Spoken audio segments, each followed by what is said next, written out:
What is going on, everyone? It's Alonna with 570 Press, and I'm finally back for a podcast. And tonight I am talking with the wonderful up and coming rapper, Jay Trinity. How are you doing tonight? What's up? How you doing? Doing pretty good, doing pretty good. Yeah. So I have to say, I only recently discovered you at the Keystone stage, and I am so glad that I did because you have a true talent for what you do, and I just wanted to point that out. Yeah, thank you. Appreciate that. Of course. So, why don't you introduce yourself to anybody who may not know who you are? Yeah, I'm Jay Trinity. I'm coming out of the south side of Scranton. I've been doing music for a while. I probably wrote my first song was probably when I was like 11, and then I kind of did it like on and off throughout high school and all that. And then probably about 2 years ago is when I was just like, all right, this is probably what I'm gonna do for like the rest of like this is what I want to do with my life type thing. So Nice. yeah, Okay, yeah. Yeah, I respect that. I was in a very similar situation, I've been doing music forever, but then I kind of got in and out of it. Like I would get out of it, but then I'd go back to it, and then I'd get out of it again. And then I just decided it's what I wanted to do with my life. right, yeah. Yeah. So, how did you decide that you wanted to become a rapper? Yeah, I mean, well, like I said, I wrote my first song when I was like 11. I don't even really know like what had inspired it. Like it's crazy. It's so ironic because the it was to Lil Wayne's "The Sky's the Limit," and Oh yeah.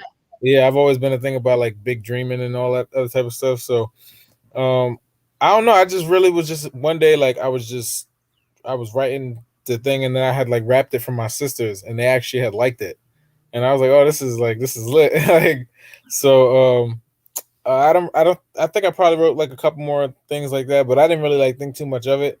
Probably when I got to like high school is when I was just like I bought like I got my first good decent paying job for what it was at the time, and then I bought like a bunch of studio equipment like with my first check, and then I used to record in my room. Like I used to have to be. It's so crazy because I used to have to be mad quiet because like my dad was just not with any of that at all. Yeah. Like and then I was just putting out music from there, and then people in high school like knew me, and there was like another kid in there who was rapping too. And he was the only one that kind of like gave me like my first words of encouragement because I was not that great when I started, but I was out. You heard the potential, but obviously I'm not what I am today. So, but yeah, nah. Other than that, yeah, that's pretty much how I got into it, just like rapping for like my sister the first time. There wasn't really no inspiration behind it. I just was just like I'm gonna just try it. Like,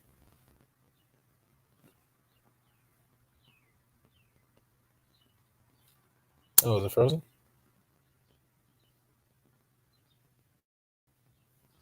Oh, I think it's frozen.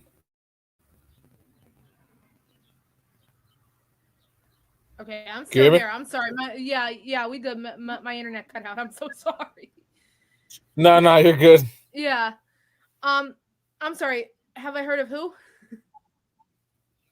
No, no. There was this dude that was also rapping in the school with me. He was the only one that kind of like gave me my first words of encouragement. But when I first started music, it was just like I don't know. Like I said, nothing really inspired me to do it. I just kind of was just like I'm just try it. I just wrote to the beat, and then I rapped it for my sisters, and they liked it, and that was all she wrote from there.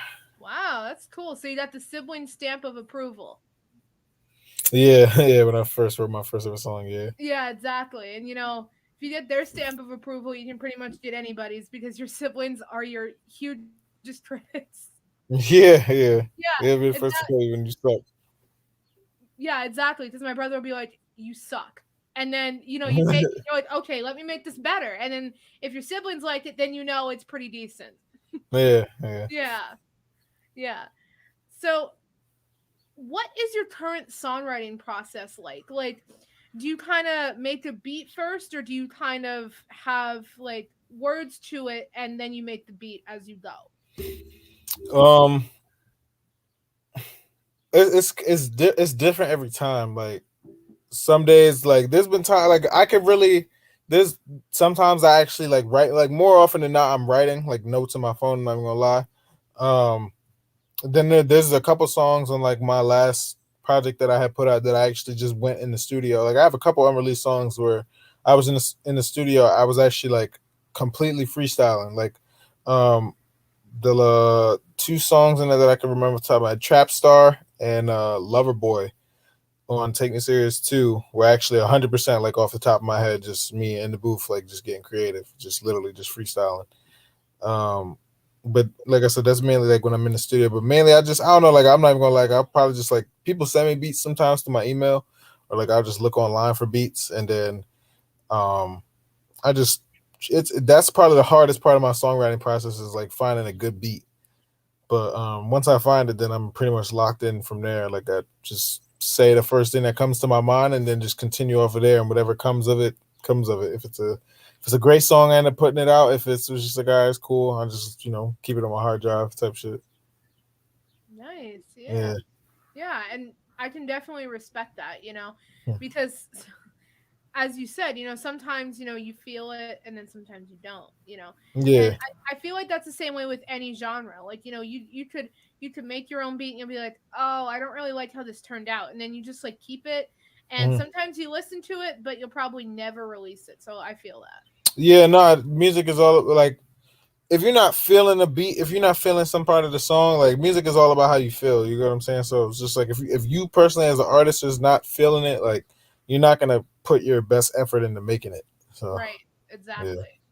Exactly. So, how has the pandemic affected you as a musician? Has it made you stronger? Has it made you more inspired, or have you just kind of stayed the same? Um, it's been hard. I'm not gonna lie, and I know I'm not the only artist in this position when I say this. It's been hard because, well, one me personally, like one of my tragic flaws, I guess you could say, is I'm not really like that patient of a person. So in this whole pandemic, like everything's closed down. Like it's hard to get shows and all that other type of stuff. So me feeling like I'm putting out all this great music and great art, and I really want to be able to share it with people, and then I can't get a show for like the life of me. You know what I'm saying? Everything's getting closed down because of COVID, and so it's had to make me a lot more patient. It's had to make me a lot more mentally strong because I felt like I was just like doing it all for nothing at one point because just nothing was happening. And then I had to kind of remind myself that, like, I'm not the only artist that's going through this. You feel what I'm saying? I'm not getting any shows, but like my favorite artists aren't even on tour right now. You see what I'm saying? Like nobody's doing anything, but they're doing all virtual stuff and all that. Now everything's opening back up. So hopefully, we just Yeah. keep going crazy from there. But yeah, no, it's been hard, but I've managed to still like persevere through it and put out two projects during it, and crazy amount of I still managed to get a lot of work done. So now that everything's like fully opening back up, I'm excited to see like what I can accomplish now that I have more tools Yeah. to work with. Yeah. Definitely. So, who were some major influences for you? Um, it really all depends on like what I'm writing. You get what I'm saying? Like Hmm. if I'm like writing a song that's kind of like more like on the sad tip, you get what I'm saying, like more feeling to it'd be like I probably have been listening to like a lot of Lil Durk. um I go to different artists for inspiration for different things. Like if I want to make like a hard banger track, I could listen to Lil Baby, even Lil Durk too. So yeah, I say Lil Baby, Lil Durk, Roddy Rich, Future, Young Thug. I can get inspiration from a lot of different things, but those are probably like the main artists that I listen to like off the top of my head. And the baby, Hmm. Nice. Nice. yeah, Yeah. I've never gotten into the baby, but I've heard that he's really good. I am biased because like I always tell myself, "All right, I'm going to check this artist out." And then I never do. I'm the yeah. same way with movies and TV shows. I just got into Stranger Things like 5 years later I because like that show a lot. yeah, exactly. Exactly. But like the whole time I was walking around I'm like, "Yo, that show fucking sucks. That show's ass." And I had never even seen one episode. Right. And then I gave it a chance. I was like, okay, I was wrong. I can admit it. So I feel like eventually I'll get into Da Baby, but Mhm. that's just how it is sometimes. Yeah. So kind of going off that, if you could work with any artist, they could be um, you know, living or deceased, they could be local or national, who would it be? That's a hard question because it would always depend on like what mood I'm in. Like if I'm just like it would be the whole like intention behind the song. Like if I know like I don't really ever chase a hit. I kind of just write what comes to me. But like if I was strictly like hit chasing and I'm Mhm. trying to make a hit, like I will work with Drake off the top of my head. Like that's a guaranteed hit just because it's Drake.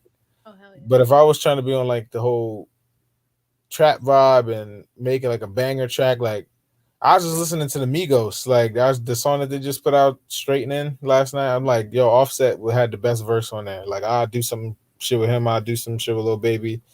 Um, Roddy Rich is actually my favorite artist, but he hasn't put nothing out in a minute. But I would still work with him. He's very artistic, so I definitely work with him too. Nice. Yeah. Yeah, Definitely all good artists. And honestly, Drake and Lil Wayne are my two favorites. So I mean, you already got me there. I mean, yeah, yeah, because like that's shit I grew up listening to. yeah. I That grew up on a lot of that Young Money. That's what I grew up on.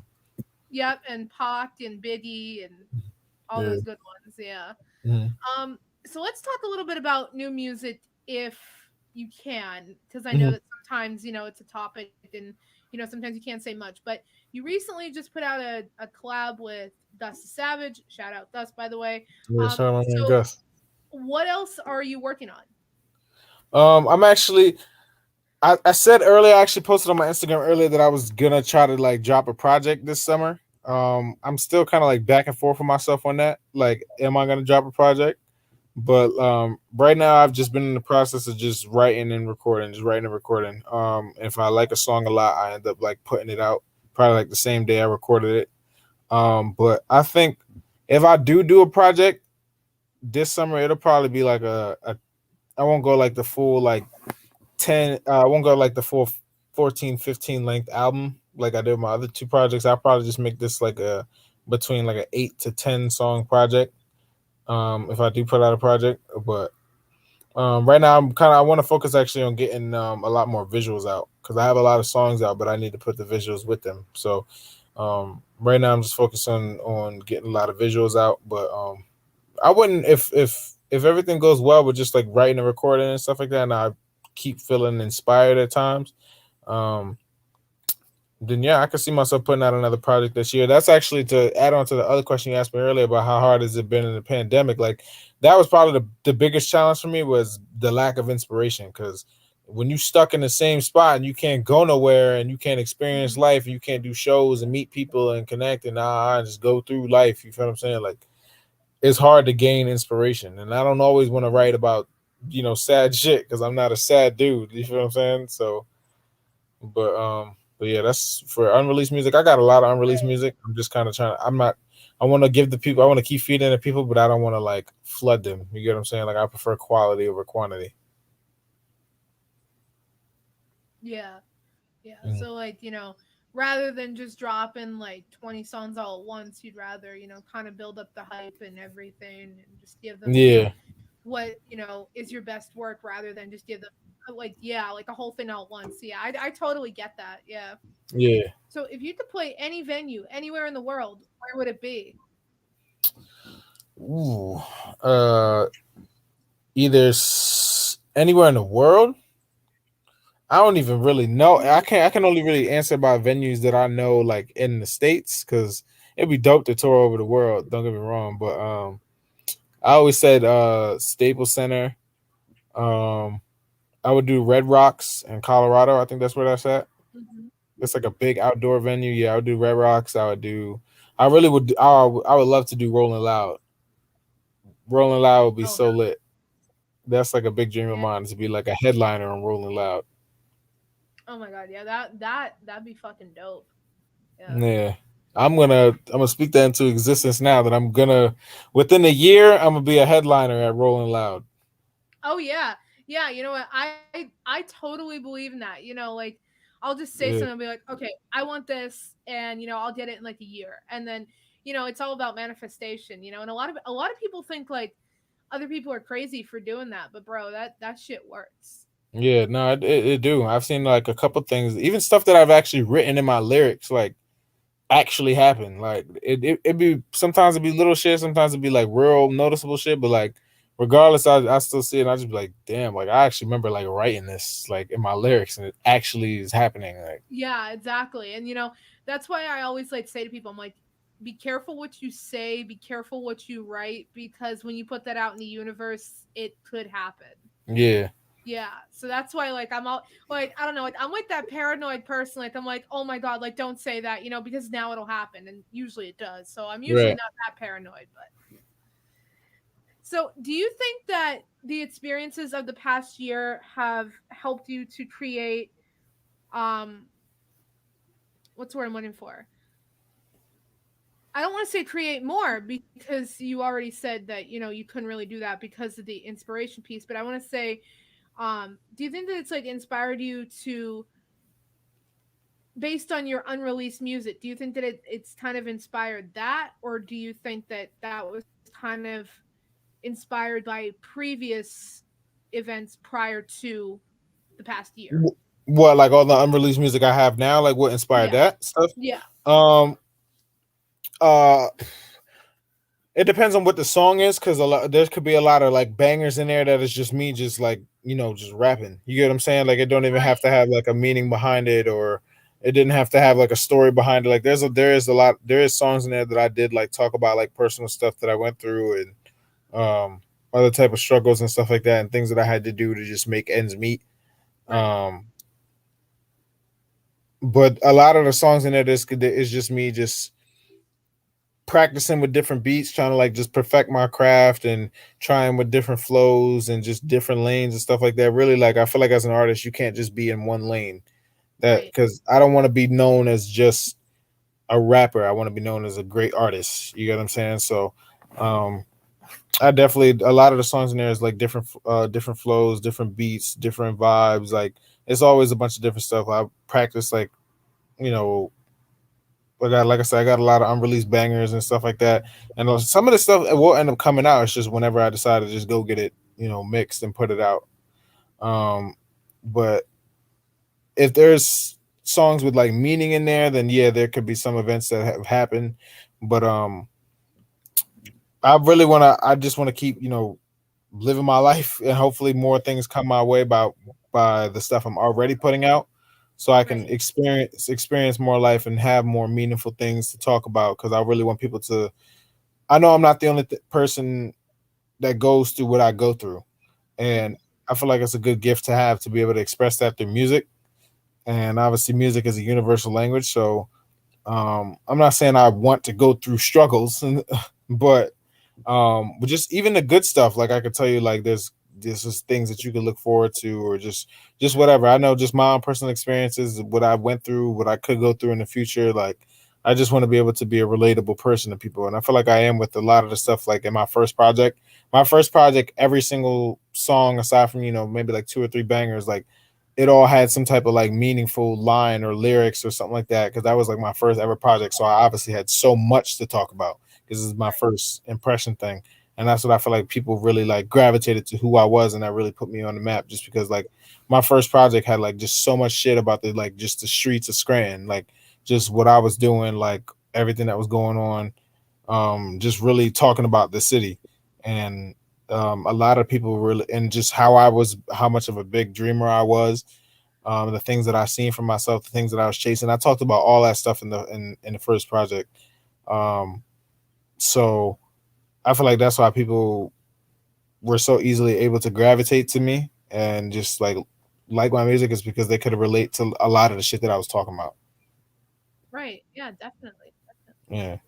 Yeah, and it always helps to, not just as a listener, but as an artist. It always helps to know that somebody's listening, and somebody out there knows what you're talking about, and knows like like what you've experienced and what you're going through. And I feel like both for artists and listeners, it's like, okay, I'm not the only one, that feels this way, or the only one that's gone through this, or Yeah. this or that next thing. Exactly.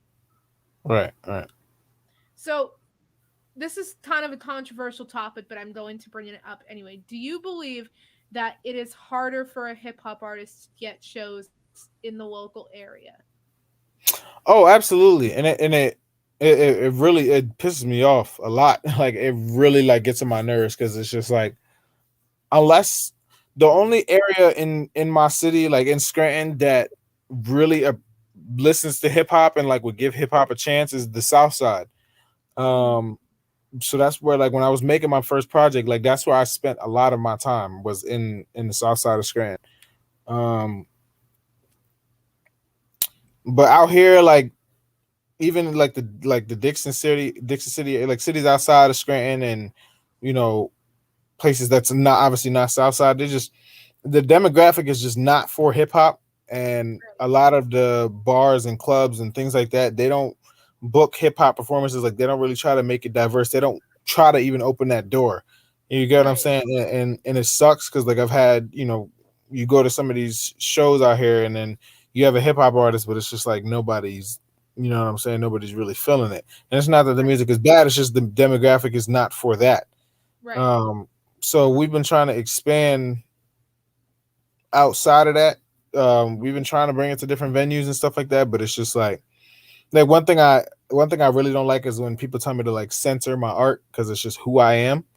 Um, Mhm. and I remember being at a thing and I was told that I had to I had to censor what I was talking about, and it was just like I can't do that. Like Yeah, yeah, exactly. it's too it was throw me off too much, but it was just like the demographic is just people really just don't be feeling hip hop in this area aside from the south side. It sucks, it really does, but you can't let that stop you because at the end of the day, it's a bigger world than just the city that you're in. You get what I'm Oh, saying? So, yeah. Oh, yeah, so exactly. yeah, so it gets frustrating, but I can only control what I can control, and I'm gonna just keep doing my thing in the interim. So Right. Yeah. And you were saying about the demographic, and I bring this up a lot, and it could be the case and it may not, but I've noticed that a lot of genres have trends. Like right now pop music is what's big. Like, and mm-hmm. I'm not talking like good pop. Like I'm talking like just really terrible pop music Mm-hmm. that people don't even have to think about. 5 years ago, like heavy metal was big. You Mm-hmm. know, so I feel like, hip hop will make, like you know, back around, like come back around. But in the meantime, it's like you said, like you can't really let that define you because I mean, it's good to have some hometown love and respect, but there's a whole other world out there besides that. But it's still equally frustrating when you can't even get a show in your own hometown for whatever reason, be it demographic, be it Yeah. security concerns, which I think is absolute bullshit because I've been to some really really terribly whatever security rock shows like where they fucking beat the shit out of each other in a mosh pit, and that's okay. Yeah. Yeah. But like people can't like vibe to like a good rap song, and that's everywhere, and I think it's bullshit. But it's like you said, there's a bigger world and there's other people to appreciate you. Right. Yeah. So yeah, the heart. I mean, I know everybody says like the first thing if you want to blow, like the first thing you got to do is take over your own city, and that's what I'm doing my best to do now. But at the end of the day, I just like making music. Period. So wherever I'm at, I could be in fucking Nebraska. I Right. don't know. I would still be like rapping in my room or some shit. But I'm always love music regardless of where I'm at. But it it would be helpful to get the support that any artist will want from their own city. But the people in the South Side, like anybody that do support me, I'm not trying to make it seem like I'm complaining or nothing like that. Because the people that do support my music, like they really rock with me. Like the people like South Side, like really, really like rocks on my music. So I get people telling me all the time, just keep going, and that's what I'm gonna do. But Exactly. so I really just kind of focus on the people that do support me because at the end of the day, those are the people that are gonna take me to where I need to go. So Oh what's yeah. what's meant for me will never miss me. So I don't really stress on what doesn't come my way. Yep, exactly. I have the same mindset. What's meant to be will be. Yeah. And if it ain't meant to be, hey, at least I didn't say I tried. I gave it a shot. Right. Yeah, that's how I always think too. Mm. So, do you think that your unique flow and delivery of lyrics sets you apart from other rappers? Because I do. Yeah. That's something humbly speaking, that's something that I definitely like take pride in. I definitely appreciate my own versatility and not having just one flow or just one style of beats or something like that because that would get stale for me because I listen to my music more than any other thing that I listen to. Right. Um, and that's not even to be on no conceited stuff or nothing like that. I just really like want to keep listening so I can inspire myself to get better. Like you could be, be your own inspiration to just keep striving to get better. Because I feel like my potential is really limitless. Like if I got good in my own opinion in such a short amount of time. Imagine me in 5 years from now. You get what I'm saying? Like, Right. so yeah, that's I really feel like my sound differentiates me from a lot of different people.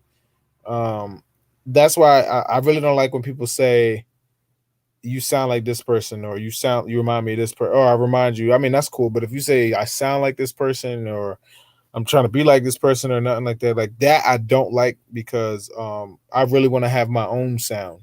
You feel what Right. I'm saying? I always I was actually just telling somebody the other day this. I was like, I know I've made it when I go to YouTube and I can search up Jay Trinity type beat and my name actually be there. Like somebody made a type beat based on my sound. Like but yeah, nah, that's that I really feel like my versatility and what I can create and what I've thought of and just my willingness to experiment with different sounds definitely separates me from other people. Right. Yeah. Yeah. Yeah, and I definitely agree because like I said, when I saw you at the Keystone stage, I was like it was like nothing I have heard before. And Right. I mean, and I say it, all the time. I mean, I personally mostly listen to rock music, but I was raised on rap and hip Hmm. hop and R&B and all that fun stuff. And I had never heard anything like your sound. And I sent a video to my mom and she's like, "You need to get him on your podcast right now." And I was Yeah. like, "Okay." Shout out to mom. Yeah, I was like, "All right, mom, I got you." Yeah. So, what is one track? It could be your own or it could be by another artist that means a lot to you. Uh, that's a hard question. One track that means my when I was like going through when I was first making my first project out here, I went through a lot of depression. I went through every single emotion you could think of making that project, questioning myself, like questioning my faith at times, like just questioning everything. Like I had a lot of doubt. It was killing me how much like depression I was going through just making that first project. Um, but the album that I was listening to while creating that project, the album that I always had on repeat was "Please Excuse Me for Being Antisocial" by Roddy Ricch, and the song "Roll Dice" is on that project. That is by far the song that means like the most to me. That if I really like, if it spoke who I am in a nutshell, it would be that song because there's one line in the song that sticks out.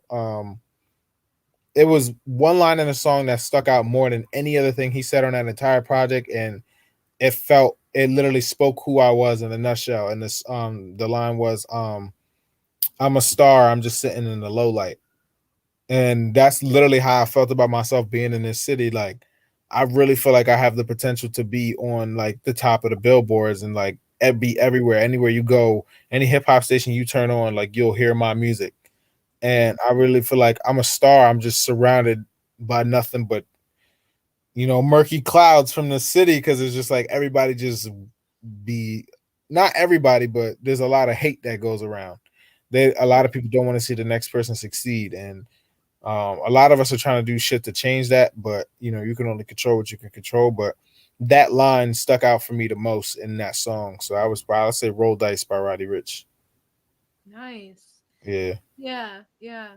And definitely I agree, because there's always I feel like a lot and like you said, a lot of people are trying to change it, but I feel like a lot of artists feel like music is a competition and it's not because we're all here to do the same thing. We all have the same right, goal.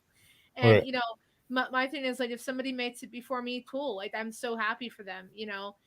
But unfortunately some people don't have that same mindset. They're like, I have to be the best and I am the best. And you're like, dude, like bring your ego down a couple pegs Yeah, no, there. I just try to be the best version of myself.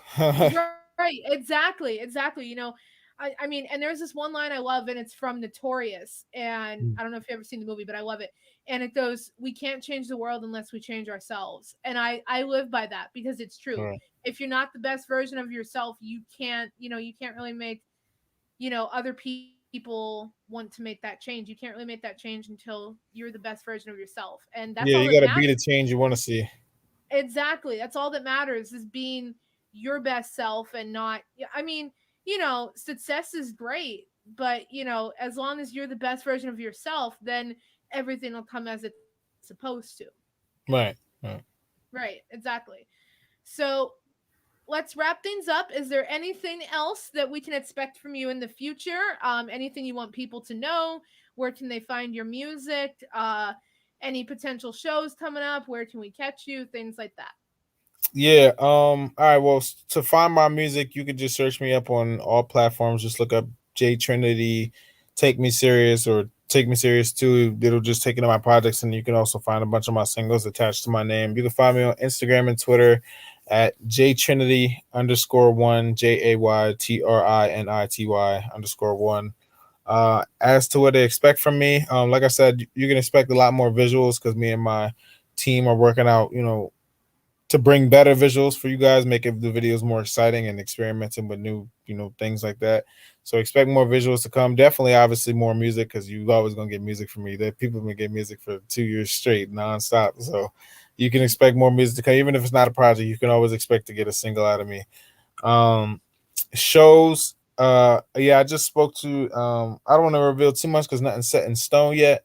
But I spoke to somebody today, and I think we might have something coming up towards mid-June. So it actually won't be in it won't be in Scran. Like I said, I don't have all the details yet, but when I do get everything set in stone, I'll definitely like post up the flyer on my Instagram and keep people updated so they know where to find me and when I'm performing. Nice. All right, cool. So everybody check out Jay Trinity pretty much anywhere, and make sure that you listen to him because he's on to something here. He's gonna Yeah, be the next big appreciate thing. you. He's gonna be the next big thing. Thank you so much for coming on. Yes, yes, yes. No problem. All right, cool. All right.